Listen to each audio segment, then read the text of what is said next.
Saya memang urutan kedua Pak Darmadi di sini. Setelah Bu Epita di sana, ya saya di sini. Jadi memang ini hak saya waktunya. Setelah ini Pak, di belakang saya Pak Subardi. Terima kasih Pak Haikal, Bapak Ibu sekalian yang saya hormati.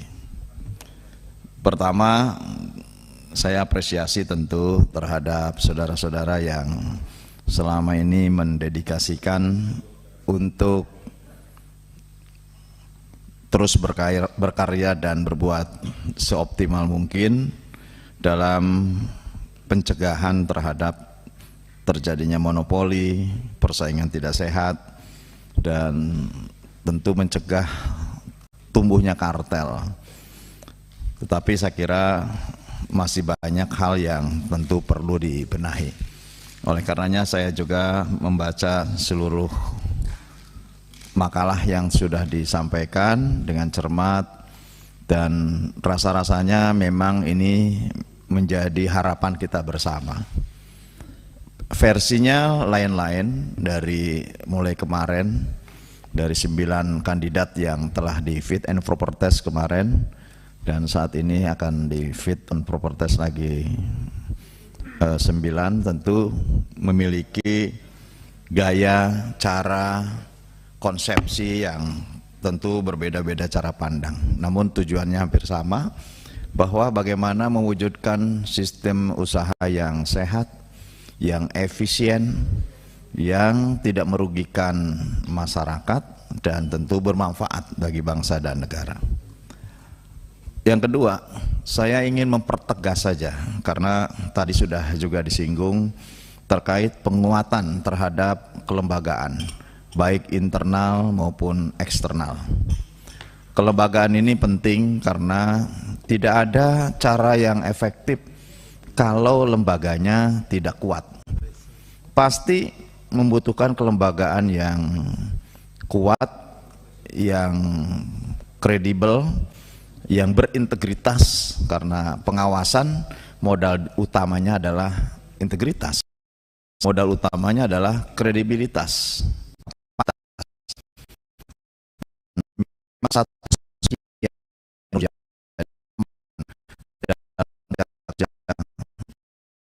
KPPU adalah anggarannya kecil sekali. Ini yang kemarin juga saya perbandingkan, bahwa jika dibandingkan dengan lembaga-lembaga lainnya yang sifat dari kelembagaannya sama, terlalu kecil untuk sebuah sistem yang harus mengawasi berbagai aspek dan sektor yang sangat luas. Nah, oleh karena itu menurut saya penguatan kelembagaan satu-satunya cara yang bisa dilakukan adalah dengan melakukan review, penelahan kembali terhadap Undang-Undang Nomor 5 Tahun 99. Bagaimana undang-undang ini dapat efektif ya, efisien relatif dalam sebuah regulasi, tapi bisa efektif kalau memang seluruh idealisme dan konsepsi yang tadi tertuang ini bisa masuk dalam norma-norma yang bisa membawa institusi ini kepada arah tujuan yang memang diharapkan bersama. Karena tanpa undang-undang itu menurut saya tidak ada dasar hukum. Seluruh institusi negara apapun, koridornya adalah peraturan perundang-undangan. Beda mungkin dengan aturan dalam rumah kita yang tidak diatur dalam sebuah peraturan tertulis. Kita bebas melakukan apa saja gitu ya. Bebas mungkin ketika kita di luar dari tugas pokok fungsi kita dalam sebuah lembaga, itu bebas. Tapi ketika dalam sebuah organisasi, event organisasi apapun, ada ADRT, ada statuta, ada apa, itu adalah koridor dalam kita menjalankan kegiatan dan pekerjaannya. Sehingga konsepsi yang dianggap ini sangat ideal, kalau dalam undang-undangnya tidak tersurat, tidak tersirat, maka ini hanya sebuah angan-angan, hanya bluffing, hanya penghias saja, lipstick kalau bahasa politiknya. Nah, oleh karenanya menurut saya satu hal yang harus dilakukan adalah Yang harusnya muncul pada hari ini adalah bagaimana niat untuk bisa melengkapi, menyempurnakan perundang-undangan. Norma mana yang akan menjadi penyempurnaan itu? A, B, C. Satu, misalkan mendefinisikan kembali persaingan usaha itu seperti apa, mendefinisikan kembali monopoli itu seperti apa. Apakah monopoli termasuk single corporation atau termasuk dengan sindikasinya? Kan banyak cara sekarang. Pak John punya perusahaan, untuk bisa tidak terdeteksi maka bisa membuat perusahaan lain, bahkan bisa menempatkan di rootnya itu adalah sopirnya, bisa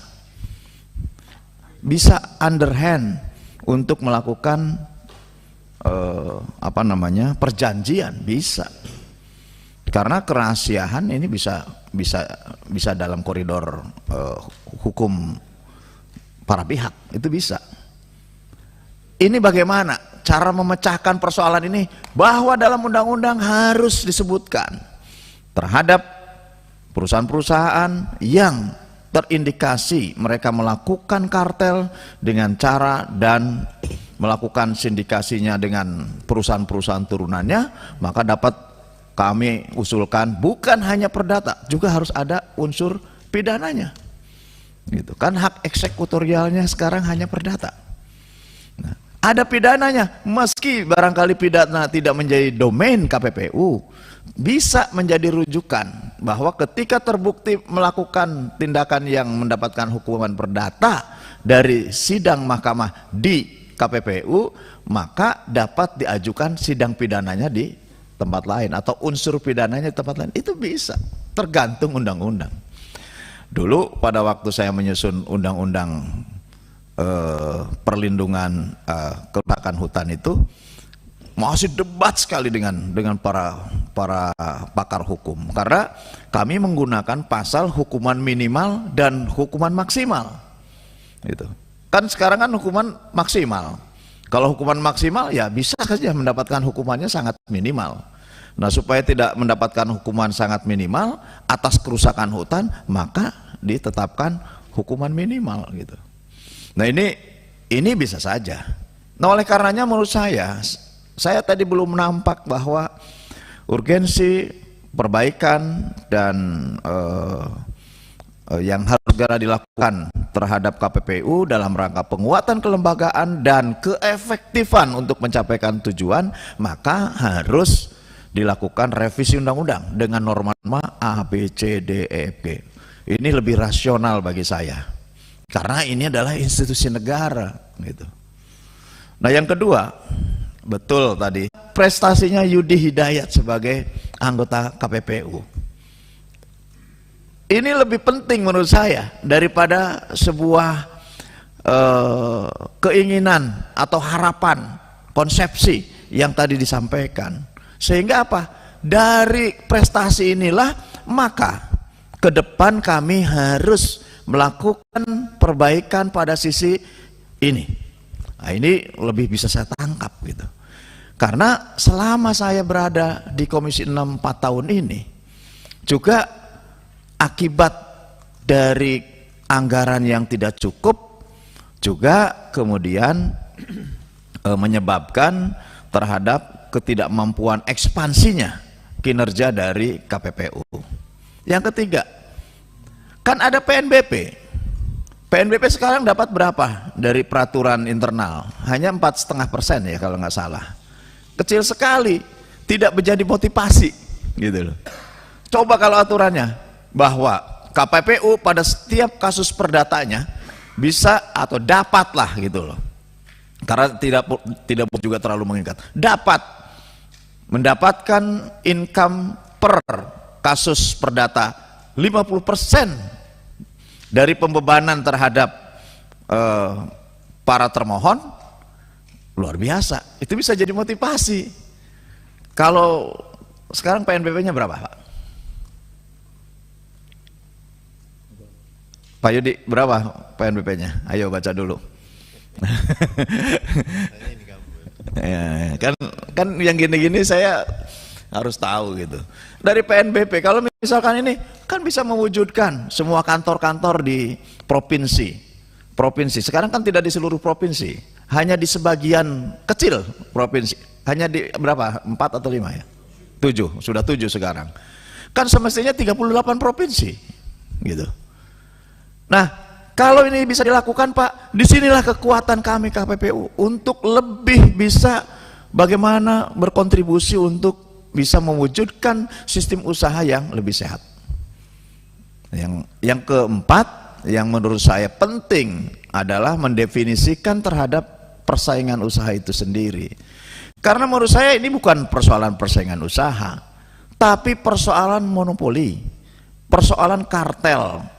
Kenapa ada itu? Karena ada konstitusi Undang-Undang Dasar 1945 pasal 33, di mana seluruh hajat hidup adalah sebesar-besarnya untuk manfaat rakyat. Nah, kalau untuk manfaat rakyat kemudian kita lengah dengan sistem pengelolaannya, maka tidak akan memberikan manfaat. Kalau tiba-tiba kita penghasil sawit 50 juta ton hanya butuh 17% saja untuk minyak goreng, tiba-tiba suatu saat karena harga internasional naik, kita kelangkaan minyak sawit. Kan ironis Pak, ini contoh buruk bagi negeri ini gitu. Pemerintah sudah berupaya, saya di sini berupaya bersama dengan teman-teman Pak Haikal, para menteri sampai ganti menteri gitu ya. Presiden sampai turun tangan untuk persoalan ini. Luar biasa. Nanti dilanjutkan turun tangannya oleh bosnya Pak Haikal. Gitu. Nah, ini yang menurut saya harus menjadikan studi kasus, sehingga dalam fit and proper test ini jelas konsepsinya seperti apa, bukan hanya pada persoalan persaingan usaha. Bagaimana dengan tumbuhnya Maret di setiap kecamatan dan desa. Ironis, karena warungnya ibu-ibu, warungnya tetangga saya, warungnya kaum masyarakat yang kelas menengah ke bawah sudah tidak mampu bersaing. Ya, ini yang harus diperhatikan. Karena negara kita bukan berdasarkan ekonomi liberalis, bukan berdasarkan ekonomi sosialis, tetapi berada di tengah ekonomi Pancasila, ekonomi kerakyatan. Kita gembar-gembar ekonomi kerakyatan, kalau kemudian peran dan fungsi kelembagaannya memberikan ruang yang besar untuk para pemilik modal masuk dalam segmen-segmen yang lebih kecil, berarti belum sampai kepada filosofis tentang ekonomi kerakyatan. Ini yang harus diangkat, bahwa kehadiran kami bukan hanya dalam konsepsi atau bukan hanya tataran korporasi, tetapi juga pada tataran ekonomi kerakyatan. Bagaimana yang kecil bisa tumbuh dengan tidak mengganggu yang besar. Yang besar biarkan menjadi penuntun, bisa menjadi penggerek, bisa menjadi pendorong, bisa menjadi penarik. Yang kecilnya tidak mati. Nah, itu konsepnya. Karena apa? Kita punya 65 juta UMKM yang modalnya kecil-kecil. Kan adanya KPPU supaya yang gede ini nggak gilas yang kecil-kecil gitu. Nah, ini yang harus menurut saya lebih masuk gitu kepada alam dan pikiran kita. Jadi jangan kemudian berpikir adanya KPPU dalam konsep corporation system yang kemudian kita berpikirnya terhadap perang antar perusahaan-perusahaan yang kemudian terjerumus dalam sebuah sistem persaingan sempurna, saling menggilas. Inilah persaingan tidak sehat. Jangan, menurut saya justru bagaimana melindungi yang kecil, kemudian yang dengan tidak mengganggu yang besar. Nah, yang terakhir supaya tidak terlalu panjang karena saya ingin berbeda sebetulnya bicara saya dengan yang kemarin, bahwa peran dan fungsi korporasi kan di kita ada dua. Satu, prime over pembangunannya itu adalah oleh BUMN. Yang kedua oleh swasta. Yang mana, apakah ada perbedaan enggak cara pendekatan KPPU terhadap BUMN atau ada atau sama terhadap BUMN dan swasta. Ya. Karena apa? BUMN itu kan bukan hanya peran sebagai penghasil benefit, bukan hanya sebagai pohon fiskal bagi negara, tapi juga melaksanakan penugasan, dan bahkan peran dan fungsinya juga bisa menjadi peran-peran mitigatif. Terjadinya bencana, BUMN turun tangan lebih awal. Terjadinya krisis, BUMN turun tangan lebih awal. Kemudian peran-peran sebagai pelaksana penugasan pemerintah. Nah, kalau ada peran-peran seperti ini, bagaimana pandangan saudara-saudara dalam konteks pengawas persaingan usaha? Misal Bulog ditugasi dengan mengguyur 1 sampai 2 juta ton beras. Ini bersaing nggak nih dengan swasta-swasta ataupun dengan peran-peran para pengusaha kecil yang di tempatnya Pak Dadang banyak pedagang beras di sana dengan tanahnya yang sudah mulai menyusut gitu ya, dari 110.000 hektar tinggal 85.000 hektar sekarang. Kemudian apakah pula peran-peran BUMN ini juga mendapatkan pengecualian? Itu kan bisa saja gitu ya. Nggak apa-apa, nggak masalah, karena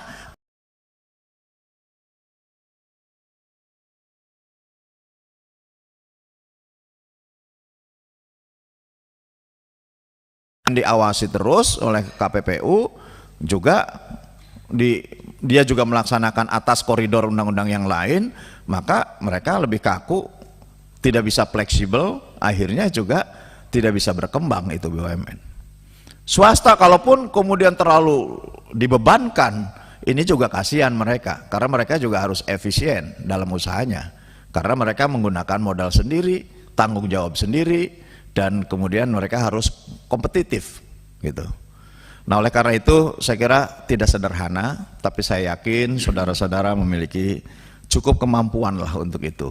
Dan saya ingin jawaban saya tertulis, Pak Haikal, sehingga saya bisa menjadi garansi saya bahwa apa yang memang menjadi pemikiran saudara-saudara sebagai kandidat ini bisa menjadi surat wasiat bagi saya. Sekali waktu kalau saudara-saudara terpilih, ini menjadi catatan saya, oh iya, saya pernah bertanya dan dijawab dan dilaksanakan oleh saudara-saudara setelah menjawab. Gitu. Jadi ini lebih bagi saya lebih meyakinkan gitu ya, dibanding dengan kita hanya berdebat, dijawab, apalagi spontanitas. Dalam sebuah hukum kepastian sebetulnya jawaban yang spontanitas itu bukan kepastian. Kepastian itu adalah jawaban yang dipikirkan dulu, didiskusikan dulu, dipertimbangkan dulu, dan baru kemudian diputuskan. Itulah jawaban yang pasti gitu sebetulnya.